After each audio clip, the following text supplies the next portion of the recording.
સહજાત્મ સ્વરૂપ પરમ ગુરુ વંદુ શ્રી ગુરુરાજ પ્રભુને અહો અલૌકિક જ્ઞાન જોને તીવ્ર જ્ઞાન દશામાં ક્યાંથી અવિરતિ પામે થાન જોને ભાન ભૂલાવે તેવી ભીડે જાગ્રત શ્રી ગુરુ રાજ જોને બીજા રામ સમાતે માનું સારે સહુના કાજ જોને બીજા વીર સમાતે માનું સારે સહુના કાજ જોને। પરમાત્મા શ્રીમદ રાજચંદ્ર ભગવાનના વચનામૃત વંચાય છે પત્રાંક 397 ખંભાતના ત્રિભુવન માણેકચંદને લખેલો છે। આ ત્રિભુવન માણેકચંદ તો બહુ લાંબુ જીવ્યા। મગન પપ્પા વાત કરતા કે આ બાકડા ઉપર બેસીને વાત કરતા, થેલી લાવ્યા હોય ને થેલીમાંથી પત્રોય કાઢે ગોપાલજીને પોસ્ટકાર્ડ ને એવું। અહીંયા સત્સંગ થયેલો કે ખંભાતમાં થયેલો ને અગાસમાં થયેલો, બહુ લાંબુ જીવ્યા। અંબાલાલભાઈ તો 37 વર્ષે દેહ છોડી દીધો, પણ આ લાંબુ જીવેલા, એટલે બધી હમણાંની જ વાત છે। મુંબઈ શ્રાવણ વદ 11 ગુરુ 1948 શુભ ઈચ્છા સંપન્ન ભાઈ ત્રિભુવન સ્તંભ તીર્થ। સ્તંભ તીર્થ એટલે ખંભાત, સ્તંભ તીર્થ કહેવાતું।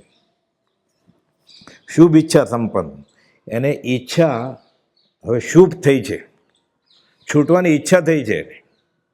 હજી આચરણમાં છે કે નહીં પછીની વાત, પહેલાં ઈચ્છા તો થાય, નક્કી તો કરે કે આ રસ્તે મારે જવું છે, પછી શરૂ કરે મુસાફરી, એને શુભ ઈચ્છા જાગી છે। બીજા પત્રમાં માથાળામાં લખ્યું છે ધર્મેચ્છક ભાઈઓ, ધર્મની ઈચ્છા થઈ છે એને। ધર્મ શું છે ખબર છે કે નહીં બીજી વાત, ઈચ્છા તો જાગી કે મારે સાચી વસ્તુ જોઈએ છે, એ લખે છે શુભ ઈચ્છા સંપન્ન ભાઈ ત્રિભુવન સ્તંભ તીર્થ। ઘણી વાર એમ લખતા મથાળમાં સત્સંગ યોગ્ય, એટલે આપણને એમ લાગે ને એનો સત્સંગ કરવા જેવો છે। એટલે ગાંધીજીને પત્ર લખ્યો ને સત્સંગ યોગ્ય શ્રી મોહનલાલ પ્રત્યે ડરબન, એટલે ગાંધીજી એટલા ઉચ્ચ કક્ષાના હતા કે પરમાર્થ એનો સત્સંગ થાય।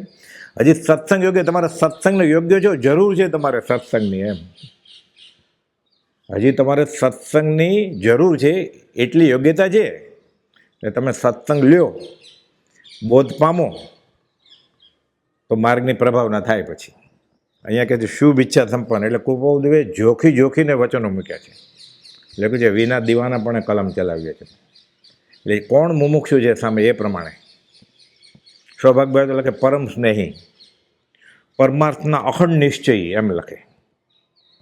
અહીંયા શુભ ઈચ્છા થઈ છે, શુભ ઈચ્છા સંપન્ન ભાઈ ત્રિભુવન સ્તંભ તીર્થ। આત્મ સ્વરૂપને વિશે સ્થિતિ છે એવા જે ડેશ ડેશ ડેશ કાં તો કાઢી નાખ્યું હોય, કાં તો કાળક્રમે અક્ષર ઉડી ગયા હોય, કાં ફાટી ગયું હોય। પહેલાં એવો ખ્યાલ હતો કે સંજ્ઞાવાચક નામ નહીં રાખવાના, એટલે લખ્યું હોય એમ લખ્યું હોય કે આત્મ સ્વરૂપને વિશે સ્થિતિ છે એવા શ્રી રાજચંદ્ર ભગવાનના, પણ સંજ્ઞાવાચક નામ કાઢી નાખવામાં આવતા, એટલે પછી મૂળ નામ નહોતા રહેવા દેતા, એટલે ત્યાં ડેશ ડેશ ડેશ થઈ ગયું। ગોપાલદેવ પોતે ડેશ ડેશ ડેશ નથી છોડ્યું ઘણી જગ્યાએ, અને ઘણી જગ્યાએ છોડ્યું હોય તો જ્ઞાની ગમે। આત્મ સ્વરૂપને વિશે સ્થિતિ છે એવા જે તેના નિષ્કામ સ્મરણે યથાજ્ઞ વાંચશો। નિષ્કામ સ્મરણે, ગોપાલદેવને ઈચ્છા છે સત્સંગની, નિષ્કામ, ગુરુ નથી થવું, ગચ્છાધિપતિ નથી થવું, પણ ધર્મ ફેલાવો છે। અને કેવા છે આત્મ સ્વરૂપને વિશે સ્થિતિ છે આત્મામાં જ, આત્મ સમવસ્થિત સહજ આત્મ સ્વરૂપ થઈ ગયા છે। આ ખરું ચારિત્ર આ છે, આ ખરી દીક્ષા, સમયસરની ગાથા છે। તું સ્થાપ નિજને મોક્ષ પંથે ધ્યા અનુભવ તેને, તેમાં જ નિત્ય વિહાર કર, નહીં વિહાર તું પદ્રવ્ય વિશે, એટલે આત્મામાં સમાઈ જાય। આ ખરું ચારિત્ર મૂળ માર્ગમાં કુપોદે લખ્યું છે ને કે ખબર પડે સમ્યક જ્ઞાનથી કે દેહને આત્મા અલગ છે, સદગુરુના એમ જાણે સદગુરુ ઉપદેશથી, તેનું નામ કયું જ્ઞાન ખાસ, સદગુરુ કહે તું શરીરની આત્મા છો તો, આપણે વાંચ્યું છે એમ નહીં, સદગુરુ કહે તો, એમ જાણે સદગુરુ ઉપદેશથી. પછી જે જાણ્યું એની પ્રતીતિ આવે, આ સમ્યક દર્શન, એની પ્રતીતિ આવે. સદગુરુએ કહ્યું કે તું આત્મા છો, એની પોતે માનેલો એ નહીં. એમ જાણે સદગુરુ ઉપદેશથી તેનું નામ કયું જ્ઞાન, ખાસ ખાસ ખાસ પ્રભુથી 3 વાર ગવડાવતા. જે જ્ઞાને કરીને જાણ્યું તેની વર્તે જે શુદ્ધ પ્રતીત, એને સંકિત કહ્યું. તેવો સ્થિર સ્વભાવ જે ઉપજે, આ ચારિત્ર અણલિંગ, આ શ્વેતંબર, દિગંબર, જૈન, જૈનેતર, આમાં કોઈ પંથ છે જ નહીં. આ ચારિત્ર સાચું, આ સાધુ, આ સંન્યાસી. એટલે આ આત્મ સ્વરૂપને વિશે સ્થિતિ છે. એટલે કુપાલદેવે દીક્ષા લઈ લીધી છે, ક્યારેય આપણને ખબર નથી. આ સારું ખરું ચારિત્ર, આ આત્મા આત્મામાં ઠરી જાય, વિભાવમાંથી આત્મા સ્વભાવમાં આવી જાય, આ ચારિત્ર. તો ઘર છોડી દેવું, ઉઘાડે પગે ચાલવું, લોચ કરવો, એ બધા નિમિત્તો છે, એ જરૂરી છે સાધક માટે.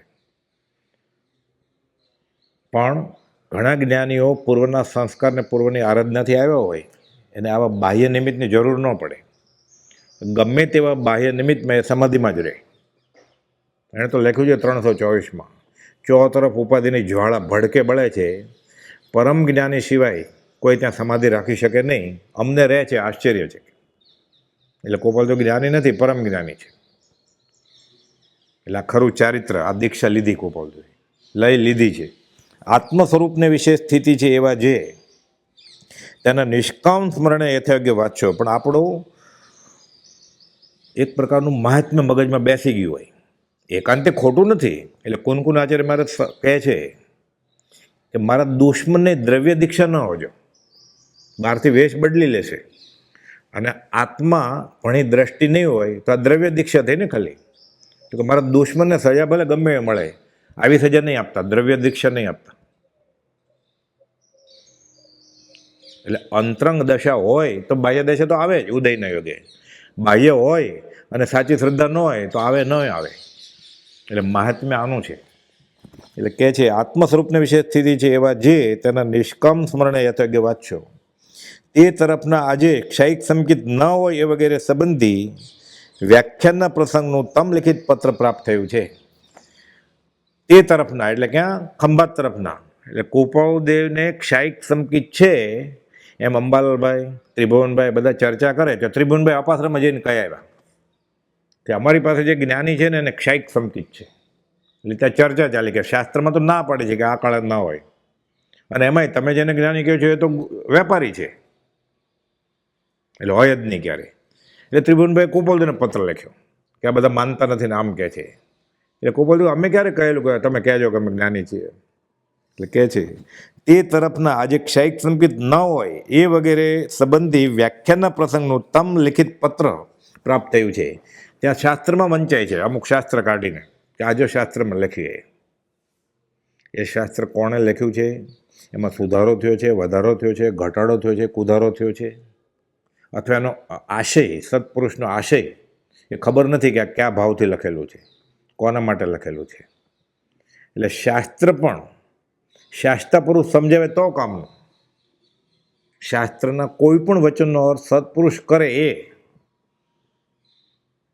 એ તો અવળું પરિણામ આવે. સંત વિના અંતની વાતમાં અંત ન પમાય. એ શાસ્ત્ર સમજ્યો ન હોય એટલે શસ્ત્ર રૂપે પરિણમે.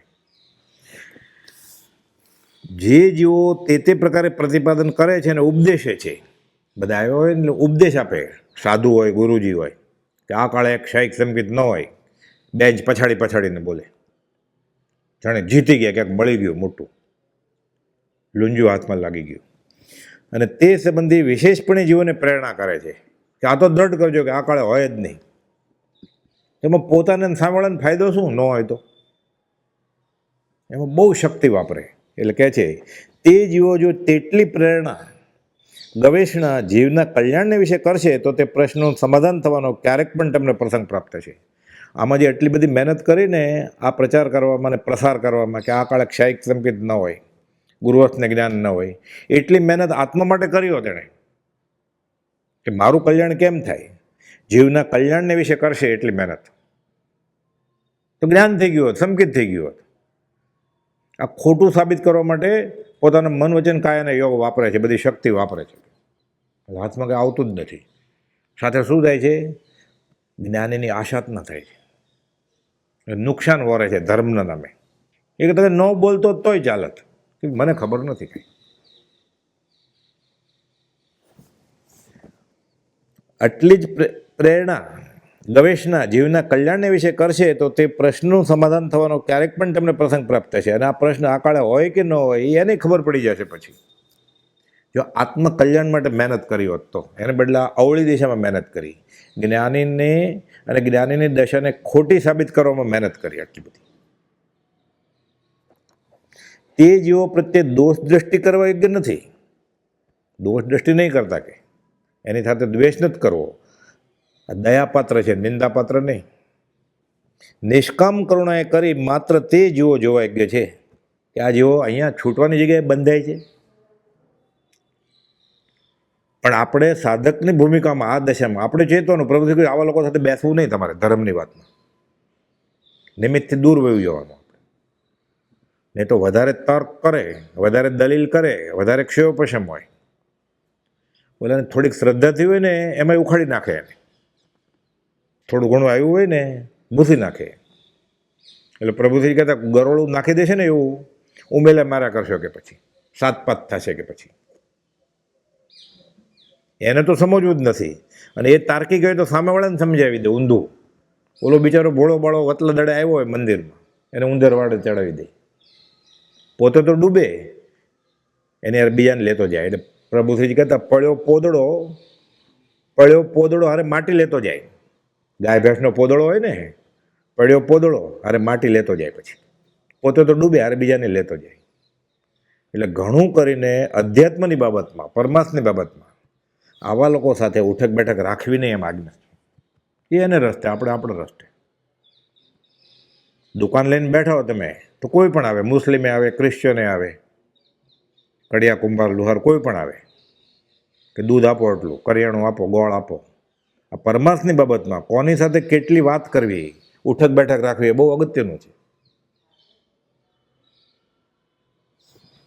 એટલે કહે છે જીવના કલ્યાણને વિશે જો આટલો વિચાર કર્યો હોત તો આ પ્રશ્નનું સમાધાન થવાનો ક્યારેક પણ તમને પ્રસંગ પ્રાપ્ત થયો છે. તે જીવો પ્રત્યે દોષ દ્રષ્ટિ કરવા યોગ્ય નથી.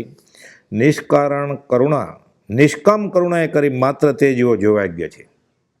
કે આપણે એની પાસેથી કંઈ જોતું નથી, નિષ્કામ, પણ દયા રાખવાની કે બિચારો આ કેટલો ભારે કર્મી છે.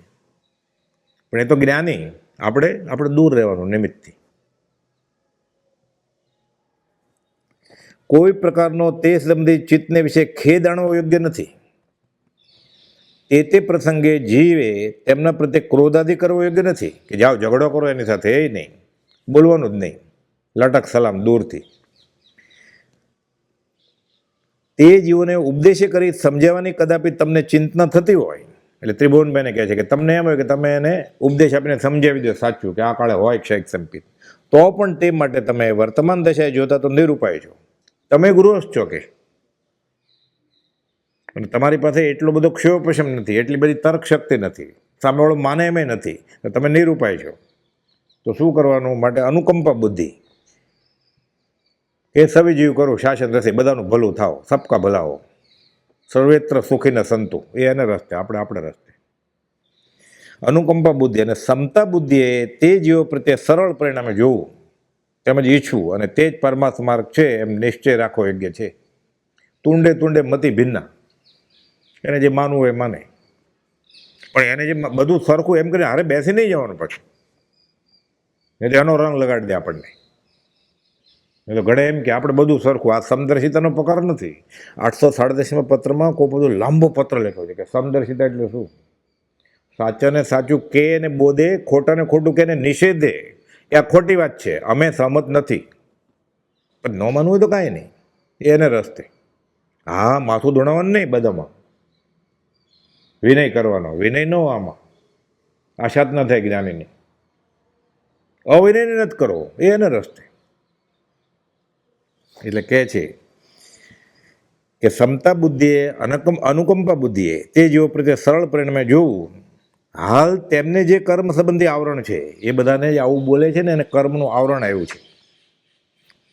તે ભંગ કરવાને તેમને જ જો ચિંતા ઉત્પન્ન થાય તો પછી તમથી અથવા તમ જેવા બીજા સત્સંગીના મુખથી કંઈ પણ શ્રવણ કરવાની વારંવાર તેમને ઉલ્લાસ વૃત્તિ ઉત્પન્ન થાય. ખરેખર એનું આવરણ ઘટ્યું હોય ને, એટલે બોધની જિજ્ઞાસા જાગી હોય, મુમુક્ષ પણ આવ્યું હોય ને, તો એ ગોતતો હોય સત્સંગ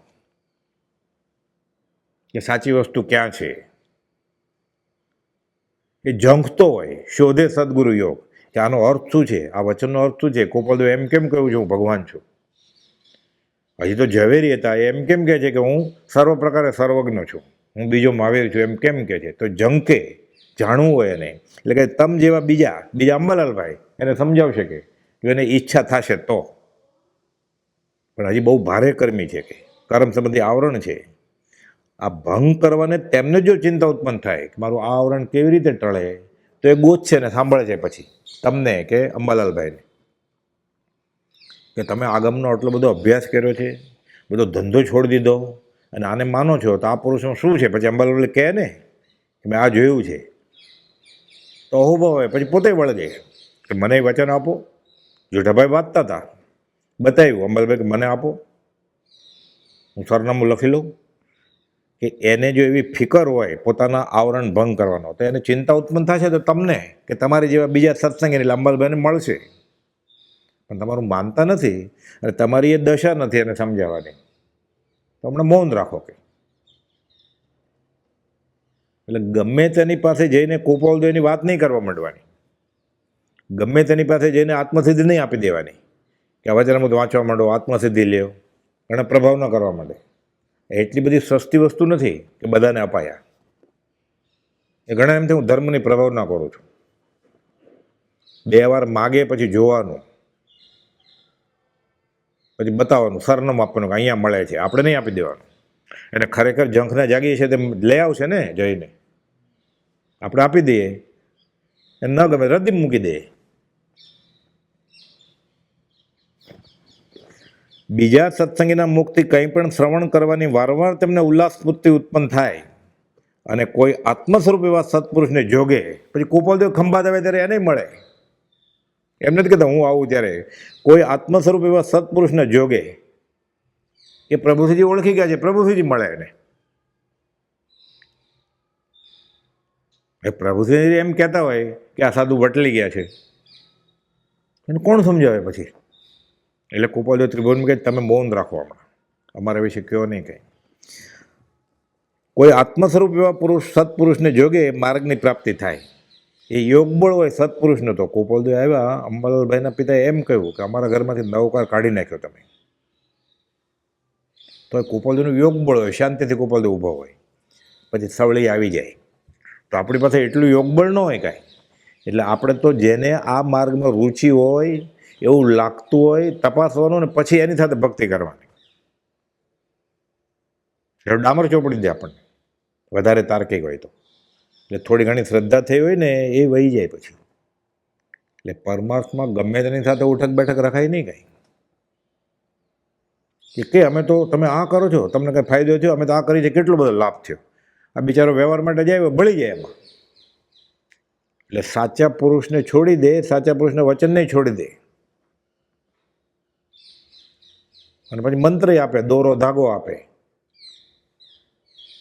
એટલે વટલી જાય જીવ. એટલે દુર્લભ એવો મનુષ્ય દેહ અનંતકાળમાં વયો ગયો એમ આવી વયો જાય. એટલે કહે છે કોઈ આત્મ સ્વરૂપ એવા સત્પુરુષને જોગે માર્ગની પ્રાપ્તિ થાય, પણ તેવી ચિંતા ઉત્પન્ન થવાનો તેમને સમીપ જોગ હોય. ખરેખર એ લોકોને સત્પુરુષ જોતા હોય, સત્પુરુષને ઝંખતા હોય, સાચો ધર્મ શું એ વિચારતા હોય, તો આવું કરે જ નહીં કે લોકો તો આવું કરે જ નહીં ને. ગોપાલદેવ જ્ઞાની છે, અંબાલાભાઈ આગમની પાઠશાળા ચાલવે એ માની લીધું છે.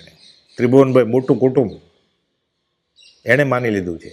અને સીધા બધા એમ કે તમે ખોટા છો, પોતાનો તો અભ્યાસ જ નથી કાંઈ. એટલે કોઈ અત્યારની દશા જ આવી હોય એટલે નક્કી એ લોકોને હજી પરમાત્મા રસ જ નથી કાંઈ. એટલે તમે બહુ મહેનત નહીં કરતા, દ્વેષે નહીં કરતા, ઝઘડોય નહીં કરતા. એવા સત્પુરુષને જોગે માર્ગની પ્રાપ્તિ થાય, પણ તેવી ચિંતા ઉત્પન્ન થવાનો તેમને સમીપ જોગ જો હોય તો હાલ આવી ચેષ્ટામાં વર્તે નહીં. તો કાંઈ પણ વાંચ્યા વગર સીધું એમ ન કે તમે જેને માનો છો એ અજ્ઞાની છે એમ. અને જ્યાં સુધી તેવી જીવની ચેષ્ટા છે ત્યાં સુધી તીર્થંકર જેવા જ્ઞાની પુરુષનું વાક્ય પણ તે પ્રત્યે નિષ્ફળ થાય. એટલે તીર્થંકરનું વાક્ય હોય તો એમ કે એમ ન હોય, એવું કાંઈ ન હોય એમ કે.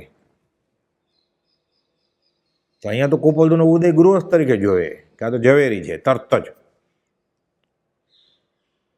એટલે કેવી રીતે શ્રદ્ધા થાય? એ તો પાત્રતા જ નથી. એમાં કોપલદુને બાહ્યનો ઉદય છે ગૃહસ્થવાસનો. એટલે કહે છે તો તમ વગેરેના વાક્યનું નિષ્ફળપણું હોય અને તેમને ક્લેશરૂપ ભાષે તેમાં કંઈ આશ્ચર્ય નથી. ઉલટા છંછેડાશે, ક્લેશ થશે અને તમે નિમિત્ત બનશો, સામેવાળો અનંતાનુબંધી બાંધશે અને તમે નિમિત્ત બનશો. એટલે માર્ગ ફેલાવો એ સહેલું નથી. એટલે ગમે તેની પાસે વાત જ નહીં કરવાની બહાર તો કે કોપાલદેવ આમ અમારી પાસે જે છે આમ. બહુ અઘરું છે. આપણે શું માર્ગને પ્રભાવ ન કરવાના એમ સમજી ઉપર પ્રદર્શિત કરી છે તેવી અંતરંગ ભાવના એ તે પ્રત્યે વર્તવું. કઈ અંતરંગ ભાવના? કે હમણાં આપણે ક્લેશ નથી કરવો, પણ એને મંદ કશાયનો ઉદય હશે, સત્પુરુષનો જોગ થશે તો ક્યારેક એને સાચો બોધ પ્રાપ્ત થશે ને એ ઝીલશે, એને રુચિ જાગશે તો. અને કોઈ પ્રકાર પણ તેમને તમ સંબંધી ક્લેશનું ઓછું કારણ થાય એવી વિચારણા કરવી તે માર્ગને વિશે યોગ્ય ગણ્યું છે. તમારે એને ક્લેશ તો થાય જ નહીં, કે જુગુપ્સા ન ઉપજે.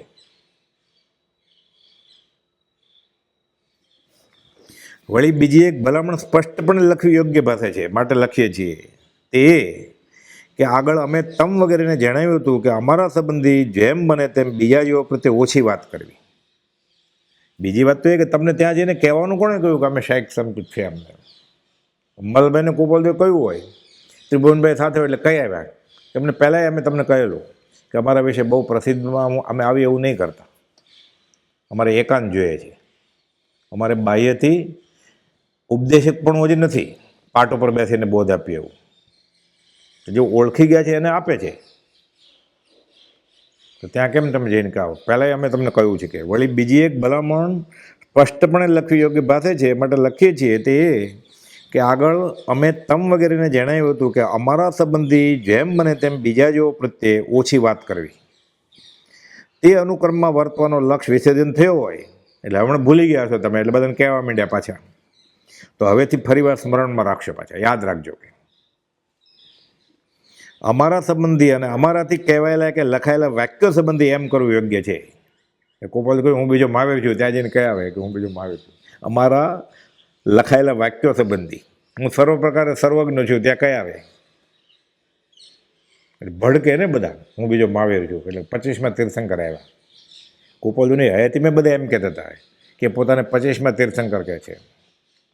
કોપલદુ કે અમારે તીર્થંકર થવું જ નથી, તો એ લોકો એમ લઈને બેઠા હતા, કોપલદુની હયાતીમાં લઈને બેઠા હતા. એટલે દ્વેષ થાય.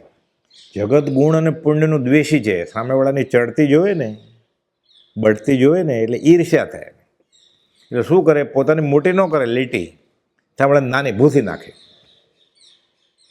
મોટું હથિયાર છે. એ ગૃહસ્થ હતા, એને દીક્ષા નહોતી લીધી, બસ પતી ગયું.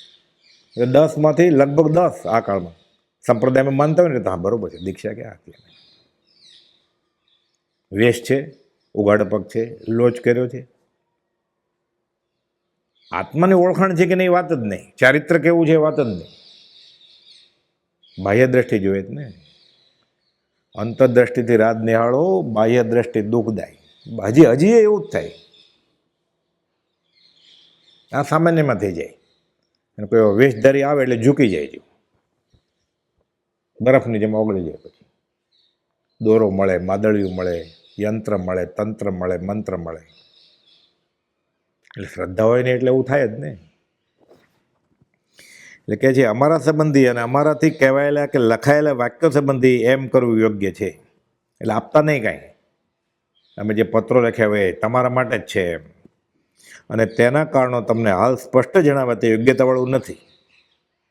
પછી જ્યારે એવો ઉદય આવે અને પાટ ઉપર બેસીને ઉપદેશક પણ હોય ત્યારે પછી કહેતો ચાલે. કે આ તો ગૃહસ્થ છે, આ તો ઝવેરી છે. એ તમને ટૂંકમાં કહી દઈએ છીએ કે લંબાણમાં તમને જણાવી શકાય એવું નથી. અમે પૂર્ણ જ્ઞાની છીએ, પરિપૂર્ણ સ્વરૂપ. એ સામેવાળો અનંતાનમાંથી બાંધશે. એટલે ત્યાં જઈને પાછું એમ કહેતો કે સામેવાળા પૂર્ણ પુરુષ છે, તમે આવું નહીં બોલતા આનંદ, એટલે પાછું ઓર ભડકે, ઓલા ક્લેશ થાય કે વેપારીને પૂર્ણ પુરુષ કહે છે, એ તો વિતરાગી દશાના છે, એમ કે વિતરાગ છે ધંધો કરે છે, તો શું જવાબ આપે પાછા? એટલે હમણાં તમને જણાવતા નથી, પણ તમે અમે કહેજો, એવું કરજો કે મૌન રાખજો, હમણાં અમારા વિશે કંઈ બોલતા નહીં. તથાપી તે અનુક્રમે જો અનુસરમાં વિસર્જન થવાય છે તો બીજા જીવોને ક્લેશ આદિનું કારણ થાય છે. તે પણ હવે ક્ષાયિકની ચર્ચા વગેરેના પ્રસંગ તમને અનુભવમાં આવેલ છે. ત્યાં ચર્ચાનો વિષય બની ગયો કે આ કાળમાં ક્ષાયિક સમય હોય જ નહીં, પછી તો ખેંચે જોરથી, કે સાચી વાત આવે ને એટલે ઓર, કે ન માનતો હોય ને ઓર ખેંચે, રબર તૂટી જાય ત્યાં સુધી ખેંચ્યા કરે, એટલે જાણે હું સાબિત કરી દઉં તો મોટું ધર્મનું કાંઈ મળી જાય મને, એવું થાય.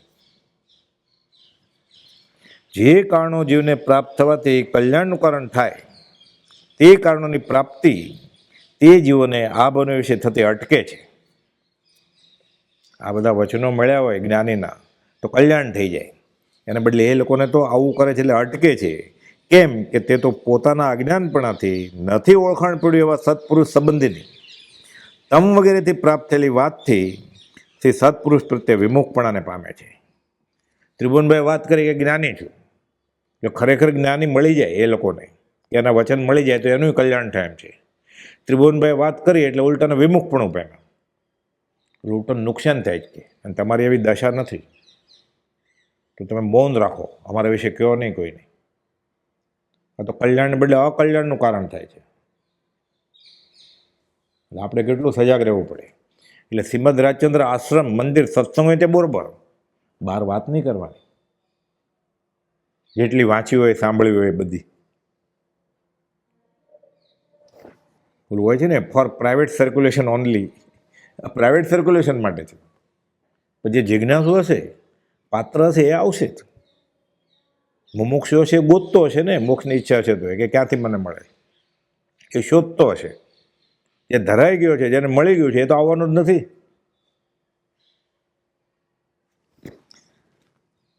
એ સત્પુરુષ સંબંધની એટલે કુપાલદેવ વિશેની તમ વગેરેથી પ્રાપ્ત થયેલી વાતથી તે સત્પુરુષ પ્રત્યે વિમુખપણાને પામે છે. તેને વિશે આગ્રહપણે અન્ય ચેષ્ટા કલ્પે છે. હોય જ નહીં જ્ઞાન, જોર જોરથી કે છાતી ઠોકીને કે એ ઘરબારી છે, એ ધંધો કરે છે, એણે દીક્ષા નથી લીધી, એ ગૃહસ્થ છે, એ પૈસા ભેગા કરે છે, એ વવાણિયાથી ઠેઠ મુંબઈ આવે છે કમાવા માટે. એટલે કહે છે આગ્રહપણે અન્ય ચેષ્ટા કલ્પે છે, અને ફરી તેવો જોગ થાય તેવું વિમુખપણું ઘણું કરીને બળવાનપણે પામે છે. એટલે રૂબરૂમાં મળશે ને, પછી કુપાલદેવ અહીંયા આવશે, ફેટો ડગલો ખેસ હોય ને, ત્યારે વચન તો હશે પૂર્ણ જ્ઞાનીના કલ્યાણ કરે એવા, ત્યારે એને વિમુખપણું થશે કે વાત તો આવી કરે છે પણ છે તો વેપારી. તમે મહેરબાની કરીને બોલતા નહીં.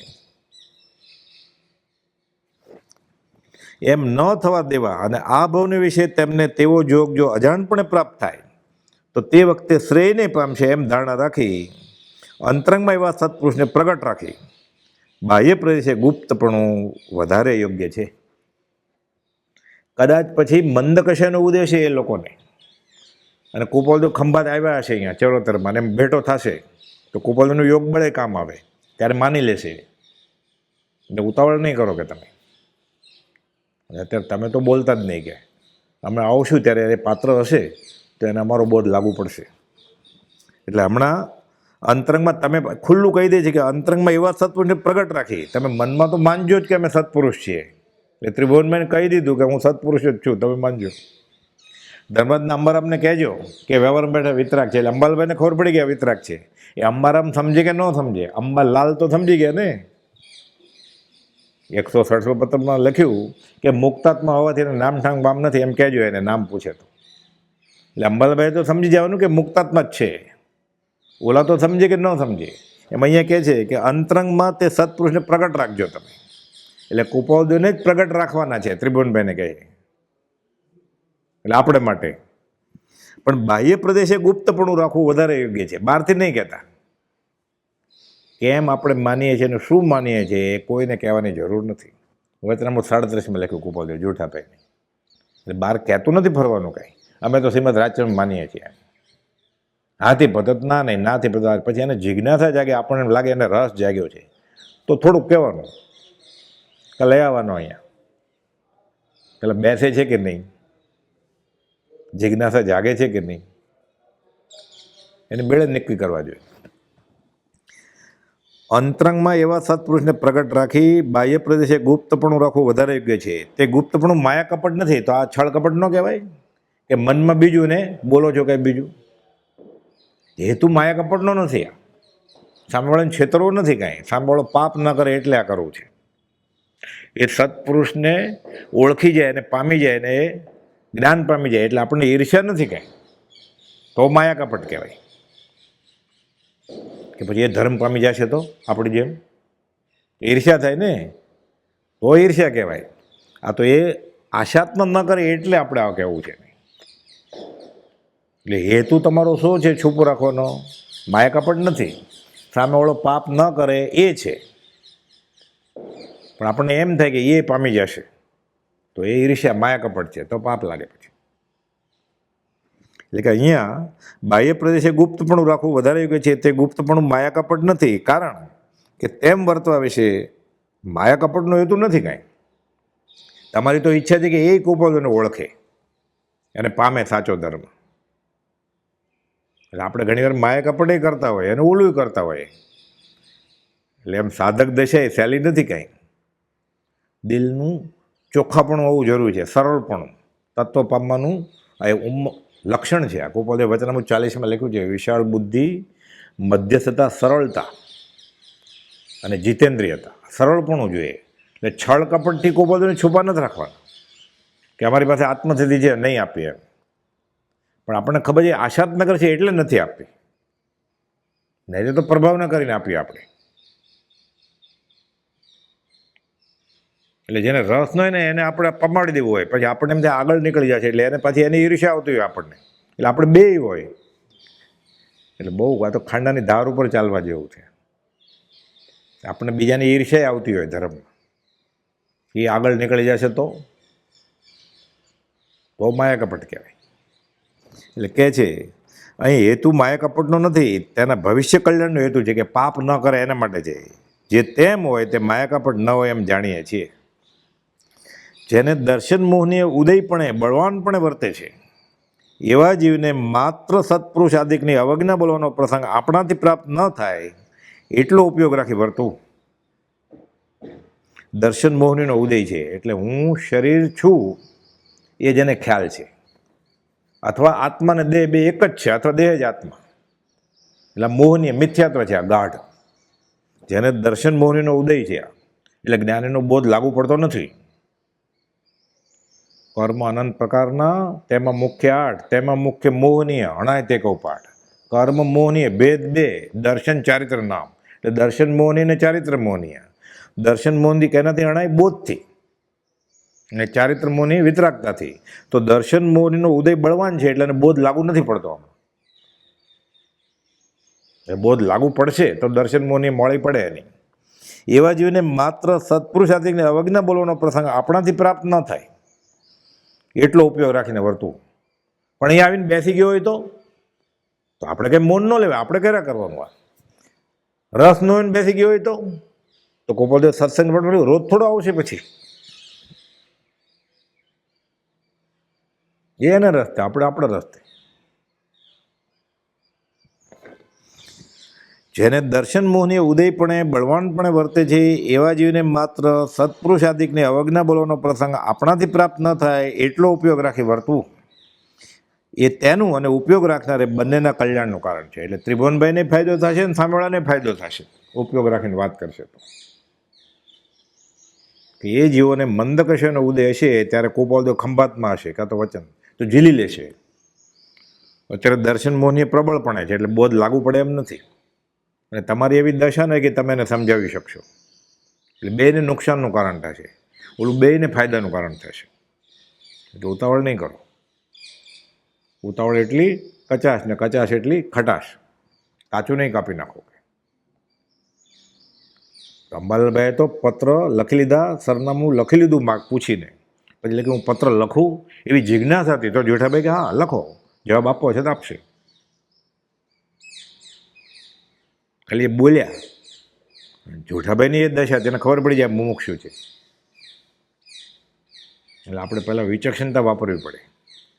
ધર્મની બાબતમાં ગમે ત્યાં દોસ્તીએ નહીં કરવાની, લટક સલામ, એ એને રસ્તે, આપણે આપણા રસ્તે.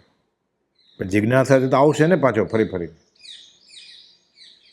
આ માર્ગ તો એકલાનો જ છે, અસંગપણાનો, પણ મોક્ષનો માર્ગ બહુ લાંબો છે, એટલે 1 થી 2 ભલા. પણ ખબર પડે કે આને કુપોલદેવમાં રસ નથી, કે વચમાં પોતાનું ભેળવે છે, એટલે ખસી જવાનું, નિમિત્તથી દૂર વહી જવાનું, નહીં તો શ્રદ્ધા ઓછી કરી નાખે. અને એ પાપ કરે ને, આપણે ક્યાંય કહીએ તો એ પાપ કરે, નિમિત્તથી દૂર વહી જવાનું. જ્ઞાની પુરુષની અવજ્ઞા બોલવી તથા તેવા પ્રકારના પ્રસંગમાં ઉજમાળ થવું એ જીવનું અનંત સંસાર વધવાનું કારણ છે, એમ તીર્થંકર કહે છે. ના, એવું કંઈ ના હોય શાયક સમકી, એ તો ગૃહસ્થ હતા. અમારી પાસે છે ને એ તો સંન્યાસી છે. એટલે જ્ઞાની પુરુષની અવજ્ઞા બોલવી, હવે ઉદય પ્રયોગ શું એ કેમ ખબર પડે, ભોગાવલી કર્મ શું એ કેમ ખબર પડે. જ્ઞાની પુરુષની અવજ્ઞા બોલવી તથા તેવા પ્રકારના પ્રસંગમાં ઉજમાળ થવું એ જીવનું અનંત સંસાર વધવાનું કારણ છે, એમ તીર્થંકર કહે છે. હું નથી કહેતો કે. એટલે આ સાવધાની રાખવાની આપણે, કે આપણે લીધે સામેવાળો જીવ કુપાલદેવની આશાતના ન કરે, ન માને તો કાંઈ નહીં.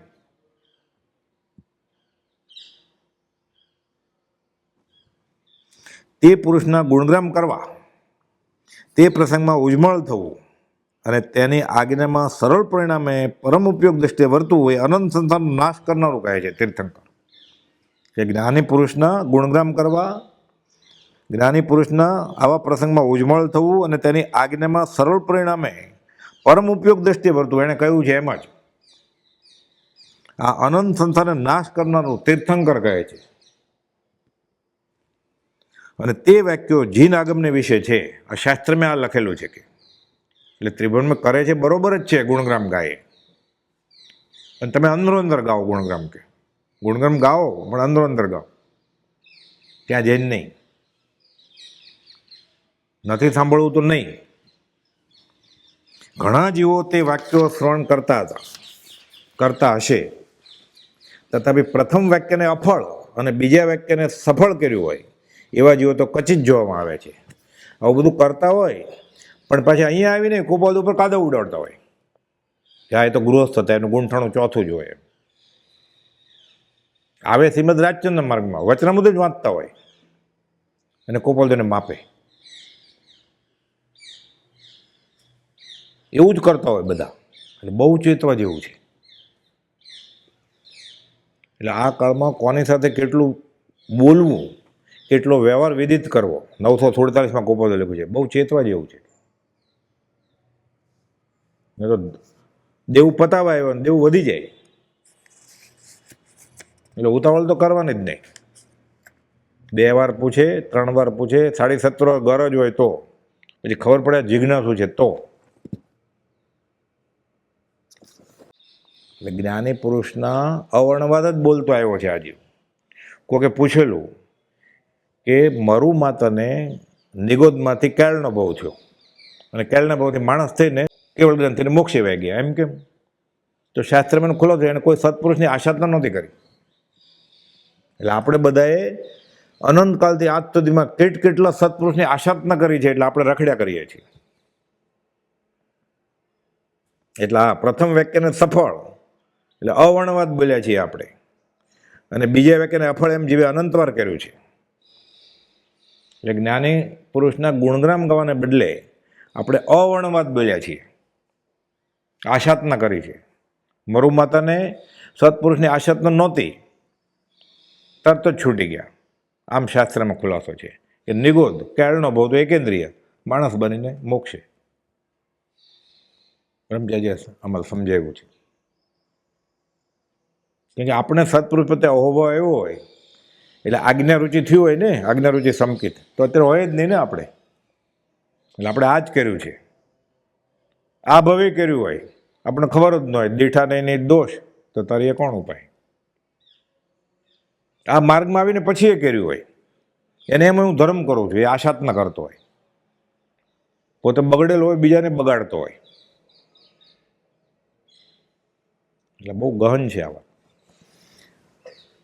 એવા પરિણામમાં આવતા તેને વખત લાગતો નથી. આ સહેલું છે ને, ઢાળ ઉતરી જવો સાવ સહેલું છે, ચડવું અઘરું છે. એ તો ત્યાગ વૈરાગની જ વાત હોય બધી. આ બરોબર બરોબર તો વાત હોય જ નહીં. તમે કરો છો એ બરોબર, અમે કરીએ છીએ બરોબર, ઓલા કરે છે બરોબર, એવું તો હોય જ નહીં. એટલે પોતાની રુચિ પોષાય નહીં એટલે ભડકે, અનંતાનુબંધી બાંધે,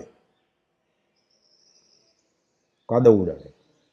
એટલે કહે છે કે આવા પરિણામમાં આવતા એને વખત લાગતો નથી, કારણ કે અનાદિકાળથી મોહ નામનો મદિરા તેના આત્મામાં પરિણામ પામ્યો છે. નશામાં છે કે હું ધર્મ જાણું છું, હું ધર્મ કરું છું. માટે વારંવાર વિચારી તેવા તેવા પ્રસંગમાં યથાશક્તિ યથા બળવીર્યે ઉપરદર્શિત કર્યા છે તે પ્રકારે વર્તવું યોગ્ય છે. એટલે બહુ સાવધાન રહેજો. કે કેટલું કહીને કૃપાદેવ ત્રિભુવનભાઈને બોધે છે કે ભૂલ નહીં કરતા તમે આમાં. કદાપી એમ ધારો, હવે ખુલાસો કરે છે, આ કાળમાં હોય કે નહીં ક્ષાયિક સંકેત. કદાપી એમ ધારો કે ક્ષાયિક સંકેત આ કાળમાં ન હોય, એવું સ્પષ્ટ જીનના આગમને વિશે લખ્યું છે. એવું લખ્યું નથી, હા, એમ લખી કદાપી એમ માની લો કે લખ્યું છે એમ. હવે તે જીવે વિચારવું યોગ્ય છે કે ક્ષાયિક સંકેત એટલે શું સમજવું. સંકેત એટલે સાચી શ્રદ્ધા. તો ક્ષાયિક સંકેત એટલે એવી શ્રદ્ધા કેવી હશે કે જેમાં એક નવકાર મંત્ર જેટલું પણ વ્રત પ્રત્યાખ્યાન હોતું નથી, છતાં તે જીવ વિશેષ તો 3 ભવે અને નહીં તો તે જ ભવે પરમપદને પામે, એવી મોટી આશ્ચર્યકારક તો તે સંકેતની વ્યાખ્યા છે. એટલે ક્ષાયિક સંકેતની વ્યાખ્યા એમ છે કે એકવાર ક્ષાયિક સંકેત થઈ ગયું એટલે એ જ ભવે જીવ મોક્ષે વયો જાય, અને કાં તો દેવલોકમાં જાય અને પછી માણસ થઈને મોક્ષે જાય. કદાચ જુગલિયાનું આયુષ્ય બાંધ્યું હોય તો 4 ભવ થાય.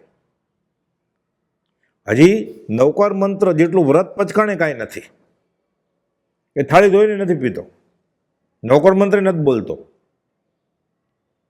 એવું નાનાનું વ્રત નથી, પણ શ્રદ્ધા એવી છે ને અડગ. આ ક્ષાયિક સંકેત, તો આ ક્ષાયિક સંકેત આ વ્યાખ્યા આવી છે તો ક્ષાયિક સંકેત શું હશે કે ગોપાલદેવ પ્રશ્ન પૂછે છે કે હવે ધારો કે ક્ષાયિક સંકેત આ કાળમાં ન હોય એવું સ્પષ્ટ જીનાગમને વિશે લખ્યું છે, તો જીવે એમ વિચારવું કે ક્ષાયિક સંકેત એટલે શું સમજવું. તો પછી કે જેને ક્ષાયિક સંકેત થઈ જાય એ જ ભવે મોક્ષે જાય, કે ત્રીજે કે ચોથે ભવે વયો જાય, અને વ્રત પચકાણ ન હોય તોય વયો જાય. શ્રેણિક રાજાનો દાખલો આપશે. તો ક્ષાયિક સંકેત એટલે શું હશે?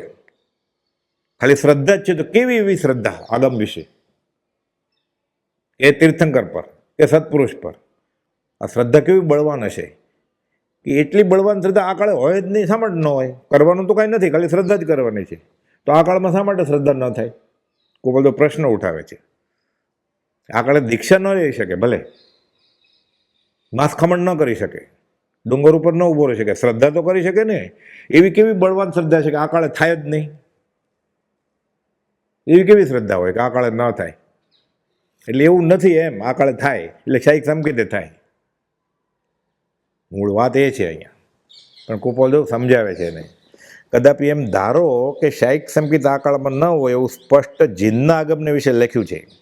હવે એ તે જીવે વિચારવું કે ક્ષાયિક સંકેત એટલે શું સમજવું, જેમાં એક નવકાર મંત્ર જેટલું પણ વ્રત પ્રત્યાખ્યાન હોતું નથી, છતાં તે જીવ વિશેષ તો 3 ભવે અને નહીં તો તે જ ભવે પરમપદને પામે છે. એવી મોટી આશ્ચર્યકારક તો તે સંકેતની વ્યાખ્યા છે. કઈ વ્યાખ્યા? આ કોને લાગુ પડી? શ્રેણિક રાજાને.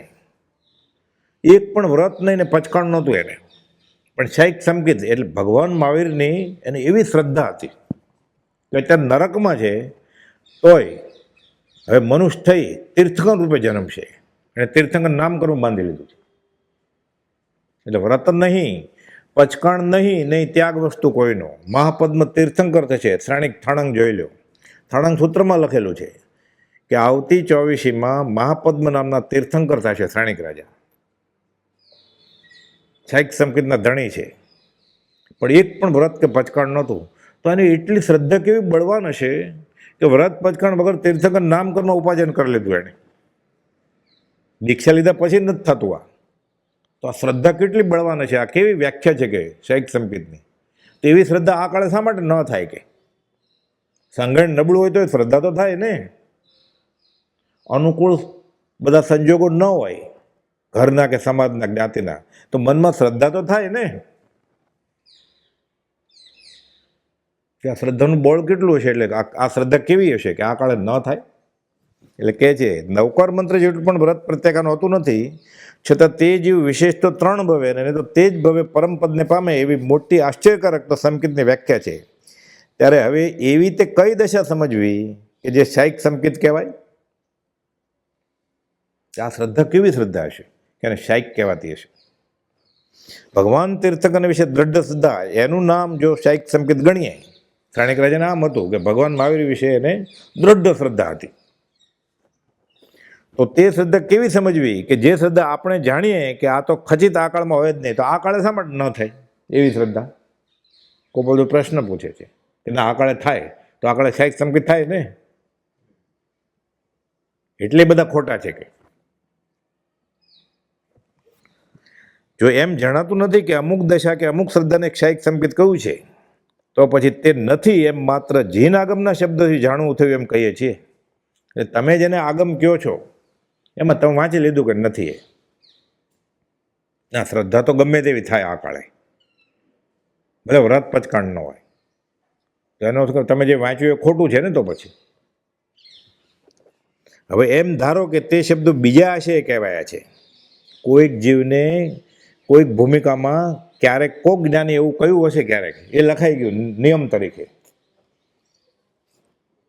એ શબ્દો બીજા આશય કહેવાય છે અથવા કોઈ પાછળના કાળના વિસર્જન દોષે લખાયા છે, ભૂલથી લખાણા છે, તો તેને વિશે આગ્રહ કરીને જેવે પ્રતિપાદન કર્યું હોય, એટલે એ શાસ્ત્રમાં સુધારો થયો હોય કે વધારો થયો હોય, ઘટાડો થયો હોય કે કુદારો થયો હોય, એ લખી નાખ્યું કોકે, અને એ વાંચીને બધે ફેલાવે કે આ કાળમાં ન હોય ન હોય, આવું પ્રતિપાદન કરે, તો તે જીવ કેવા દોષને પ્રાપ્ત થાય તે સખેત કરુણે વિચારવા યોગ્ય છે.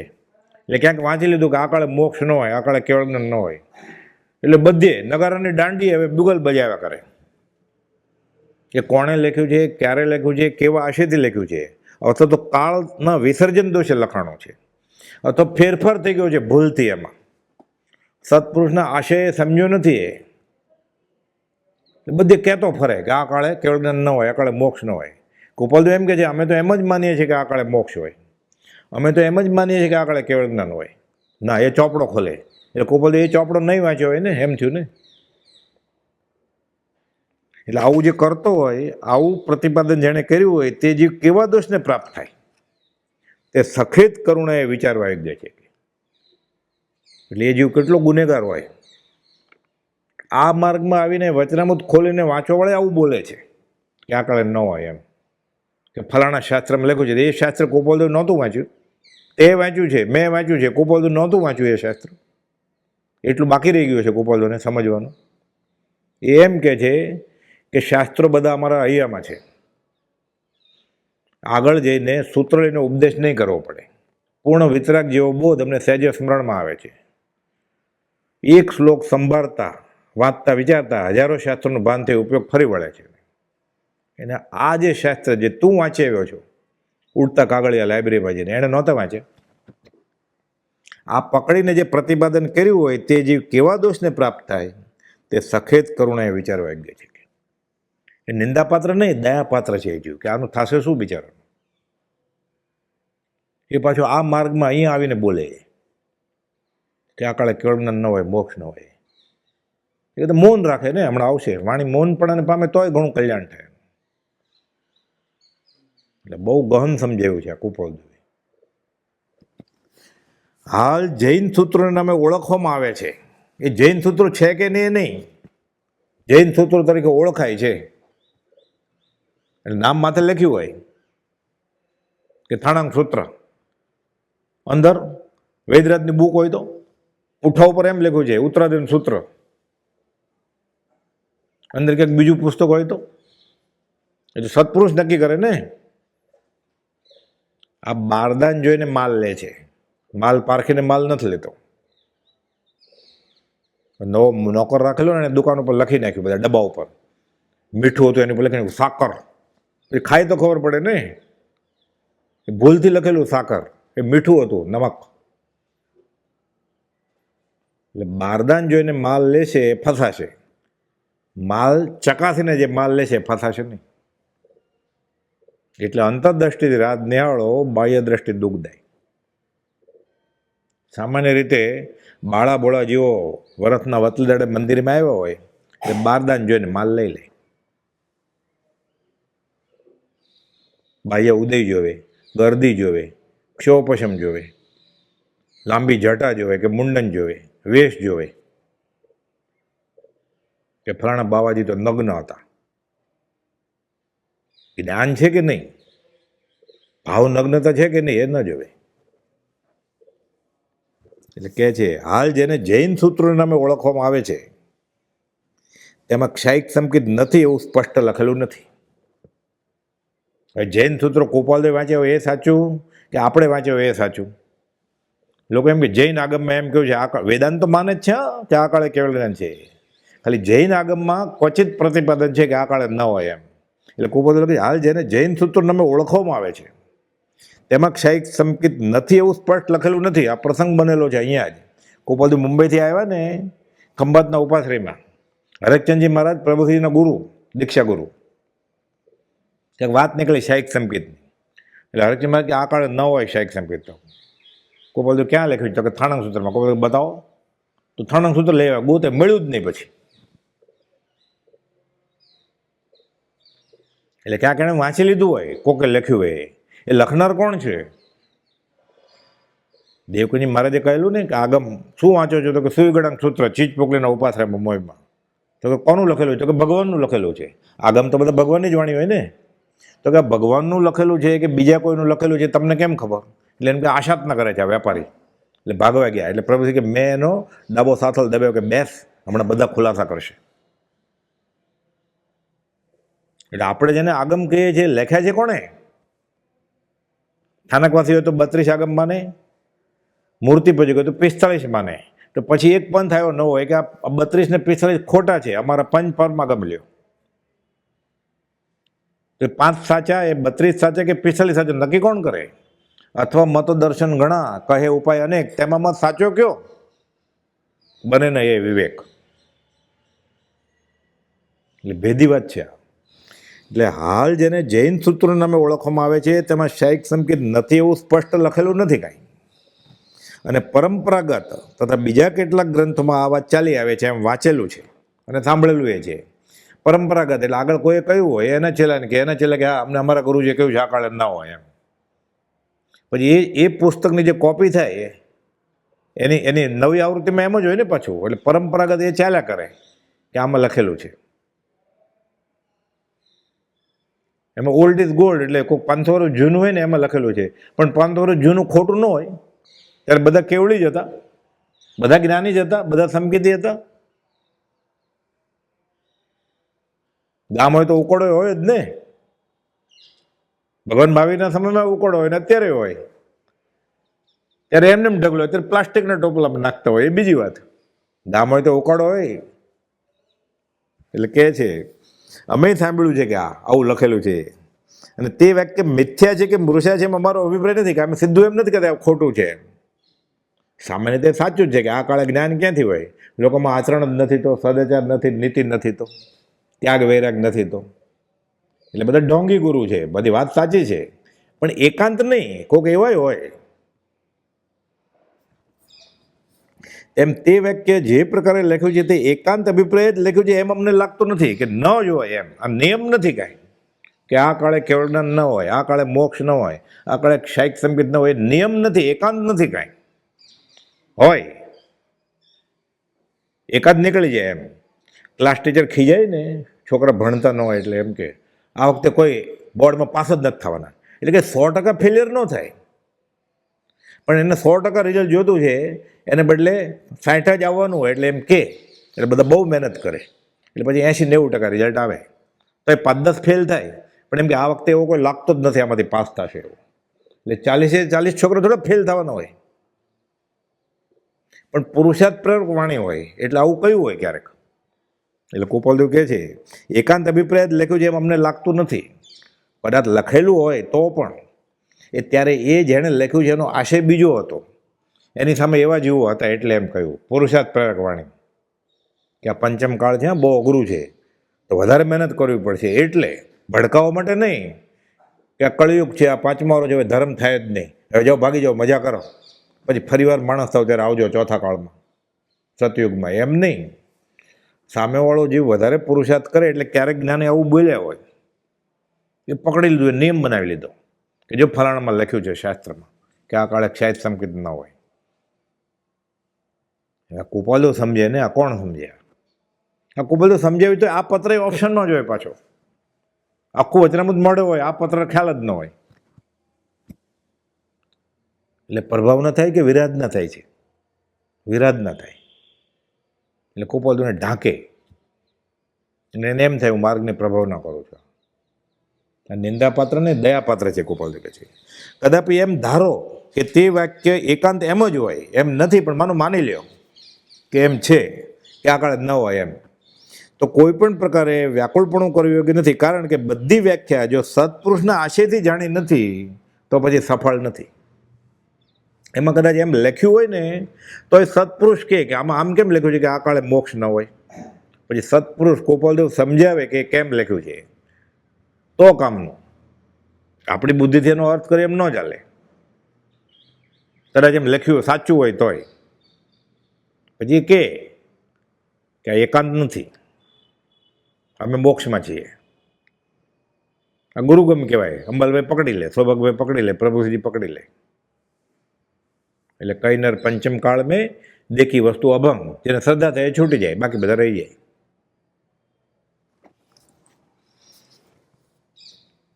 બધી જ વ્યાખ્યા જો સત્પુરુષના આશયથી જાણી નથી તો પછી સફળ નથી. એને બદલે કદાપી ધારો કે હવે એમ લખ્યું હોત કે જીન આગમમાં લખ્યું હોય કે ચોથા કાળની પેઠે પાંચમા કાળમાં પણ ઘણા જેવો મોક્ષે જવાના છે, એમ લખ્યું હોય, એવું લખ્યું હોત, માની લ્યો કે આ કળિયુગ નથી, આ સતયુગ છે, તો ભલે કળિયુગ રહ્યો પણ સતયુગ નથી તો પણ ઘણા જેવો મોક્ષે જશે સતયુગની જેમ, એવું લખ્યું હોય મહાભારતમાં, ભાગવતમાં, જૈનના આગમમાં, તો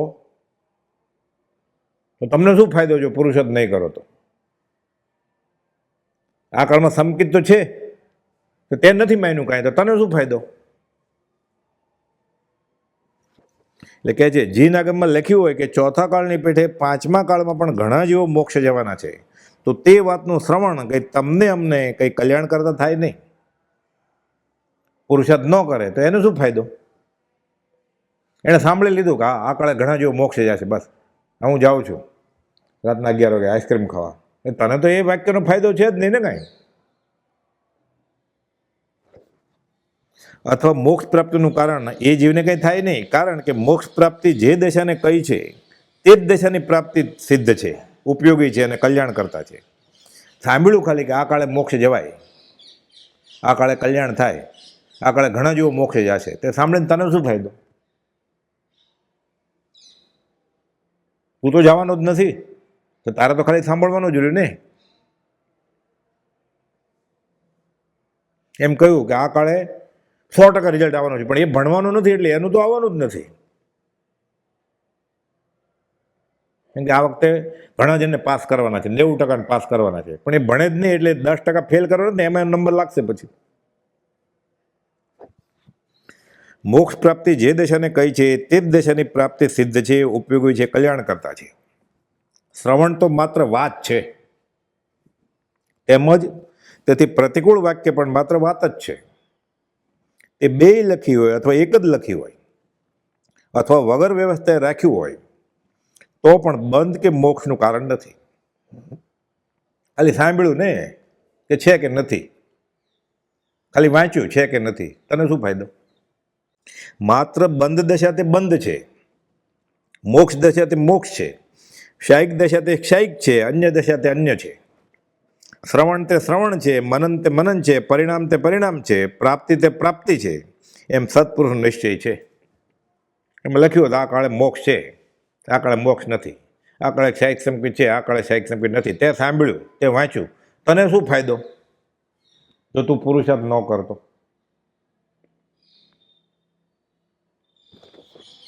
બંધ તે મોક્ષ નથી, મોક્ષ તે બંધ નથી. જે છે તે છે, જે સ્થિતિમાં છે તે સ્થિતિમાં છે. બંધ બુદ્ધિ ટળી નથી અને મોક્ષ અને જીવન મુક્તતા માનવામાં આવે તો કંઈ સફળ નથી. એમ કે હું મોક્ષમાં જ છું અને એ તો બંધમાં છે પૂરો, આપણને ખબર પડે છે. એમ કે મને જ્ઞાન થઈ ગયું છે, એમ કે આપણને ખબર છે સામાન્ય બુદ્ધિથી કે આ જ્ઞાની હોય જ નહીં ક્યારે. એ બોલોને શું ફાયદો થવાનો છે? આને શું ફાયદો થવાનો? એને માને તો નુકસાન થાય.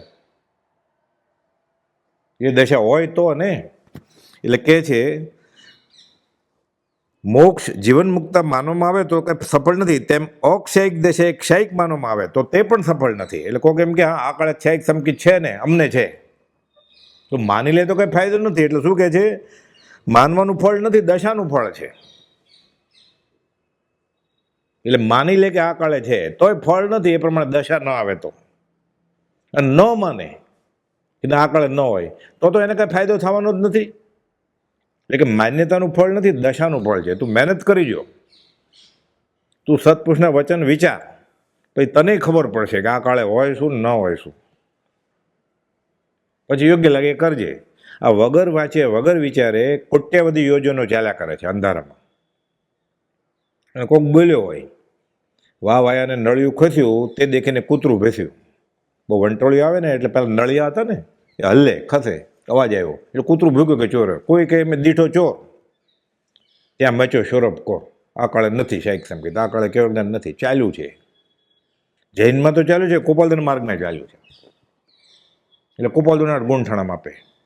એ કહે છે અમે પરમાત્મા છીએ, અમે મહાવીર છીએ, અમે બીજી મને રોવડાવવાની નથી. અમે આયુષ પુણે તમે જોયેલું પદ એમાં મને જોશો, હાથ નોંધમાં લખે છે. અમે તો એમ જ માનીએ છીએ કે આ કાળે મોક્ષ હોય. તો આ કાળે મોક્ષ હોય તો પહેલાં કુપાલું ન થાય તો કોનો થાય? પણ જીવને અપ્રશસ્ત શાસ્ત્રીય અભિનિવેશ લાગુ પડે છે, અને ગમે તેની સાથે જઈને બેસે છે સત્સંગના નામે. એટલે કુસંગનો વળગાડ વળગે છે, એટલે થોડી ઘણી શ્રદ્ધા થઈ હોય એ ધોવાઈ જાય છે. અંધારી રાતડી ને વસમી છે વાટડી, લૂંટનારા છે હજાર, હે રાજ એક તારો આધાર. આ ગમે ત્યાં બેસે છે. અને સમય પૂરો થાય છે પછી અવસરે લેશું. સહજાત્મ સ્વરૂપ પરમ ગુરુ.